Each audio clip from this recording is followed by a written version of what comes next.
Welcome to where I find my ships, and today we'll be looking at the Ecliptic legendary battleship, the Camulus.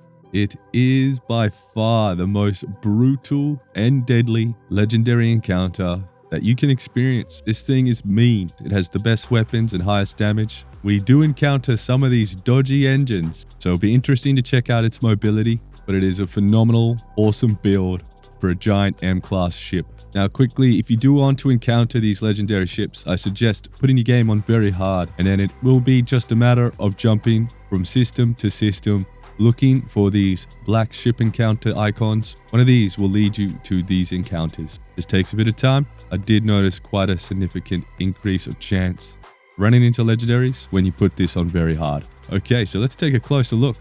Now this is by far the highest registration cost of all the legendaries as well. For whatever reason, the cost to register doesn't matter whether you're in the technician or if you try to do it yourself. Not that we can fly these just yet. And it comes in at a whopping rounded up to 600,000 credits just to register the Ecliptic Battleship Camulus. What a phenomenal amount of credits. It's going to be very cool if we do get sort of content or some sort of updates where we are more involved with such vessels. The only trouble is that we do share Starfield with the consoles. Much as we love consoles, does mean there has to be a lot of give and take to what we can actually get in the game. But I'm sure down the track, as the next iteration of the Xbox comes, a lot more things will be possible between both platforms. But let's take a closer look.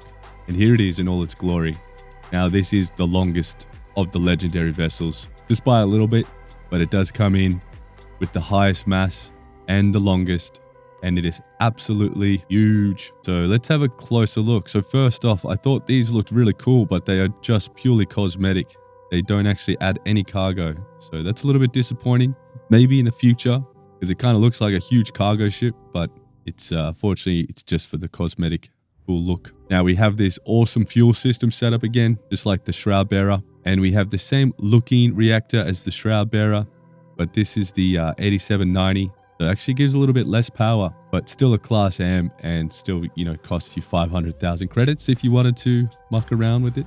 And we have the really cool pipes, which is really nice. And we have the same old Grav drive. It looks like all the class M have the same Grav drive, NG400.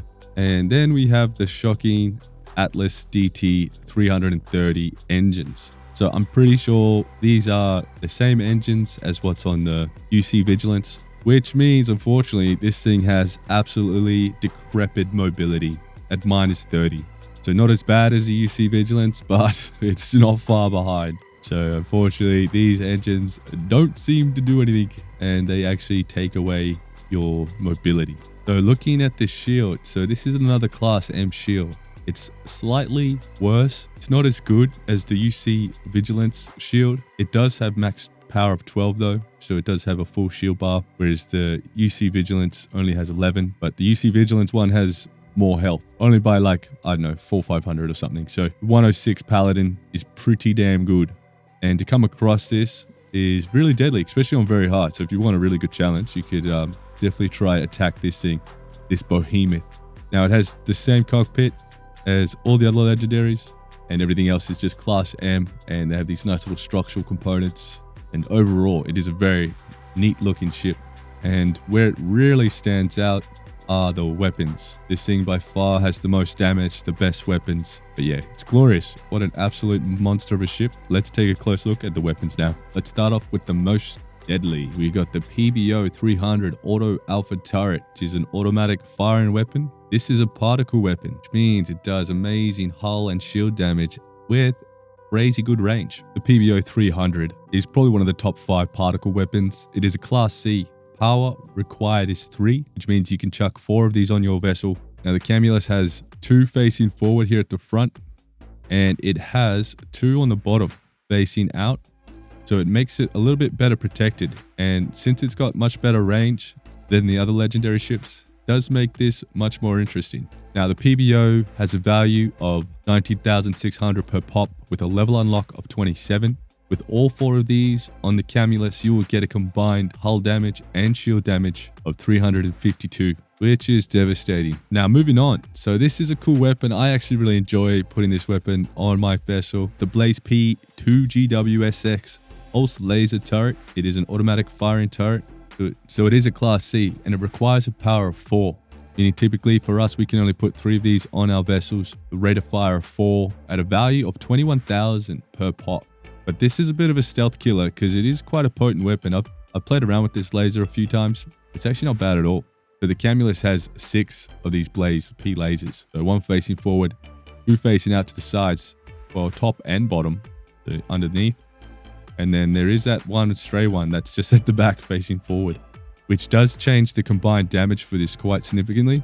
So this matches the Shroud Bearer because the Shroud Bearer has the same weapon attached, I believe, and the combined hull damage is 192 with a combined shield damage of 600. A very attractive damage to the shield here. So the last weapon is a ballistic weapon that's very reasonable as well. It's definitely one of the best, I'd say top 8, just to the top of my head, which is the Marauder 115N railgun turret. Ballistic auto firing. It is a Class C. It does require a power of 4, and it obviously being ballistic, it has a bad range of 800, and it costs a whopping 37,500 per pop with the rate of fire of 4. However, with this fast rate of fire and with the combined hull damage of 396 and a combined shield damage of 120, these things do pack a punch. Once your shield's gone and you're close enough, these will definitely be noticeable. Now there is 1 facing forward and then just 2 facing out to the sides there. So only 3 in total, but a very good choice for a ballistic weapon.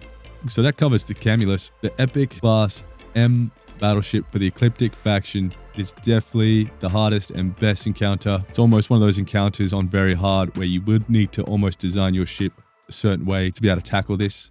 There are a few strategies to cheese this, even on very hard, which we can possibly take a look at in another video. If you are interested, let me know. And now I'll be on the hunt for the last legendary ship encounter, which is the spacer version. So we'll come to that soon, hopefully. But as always, thank you so much for watching. If you did get anything out of this, please consider liking, subscribing. Love hearing from you all, and peace till next time. Cheers.